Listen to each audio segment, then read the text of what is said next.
Dans cette vidéo, on va voir ce qui se passe pour une puissance très particulière, c'est-à-dire la puissance de 10. Alors regardons ce que ça donne.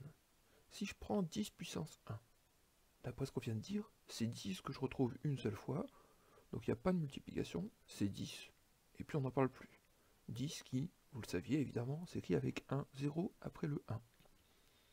Si je prends 10 puissance 2 maintenant, 10 puissance 2 par définition, c'est 10 fois 10.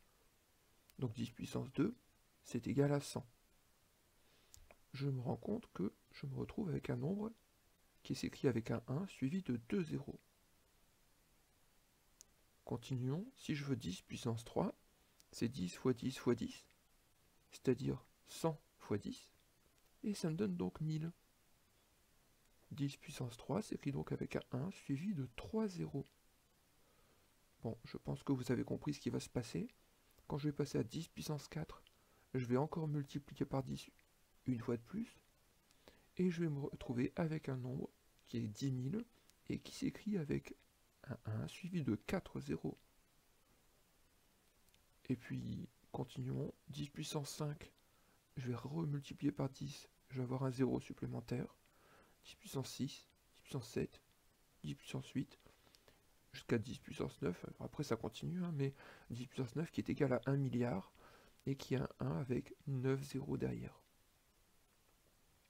On se rend compte que le nombre de zéros correspond à l'exposant. Bien évidemment, cette remarque ne vaut que pour les puissances de 10. Vous avez bien vu qu'avec la puissance de 2, par exemple, 2 puissance 4, c'était pas égal à 2 avec 4 zéros derrière, puisque 2 puissance 4, c'est égal à 16. Donc, bien attention, ce n'est qu'avec les puissances de 10 que ça fonctionne. Quand je prends une puissance de 10 avec un exposant entier positif, eh bien cet exposant correspond au nombre de zéros que je mets derrière le 1. Alors, allons voir ce qui se passe si mon exposant n'est plus strictement positif. Commençons par 10 puissance 0. Eh bien 10 puissance 0, comme on l'a défini, c'est égal à 1. Tiens, c'est donc un 1 avec 0, 0 derrière. Notre observation fonctionne bien. Et puis regardons ce qui se passe maintenant pour les exposants négatifs. Si je prends 10 puissance moins 1, ça veut dire eh bien 1 sur 10 puissance 1 par définition. Donc 1 sur 10, ça fait 0,1.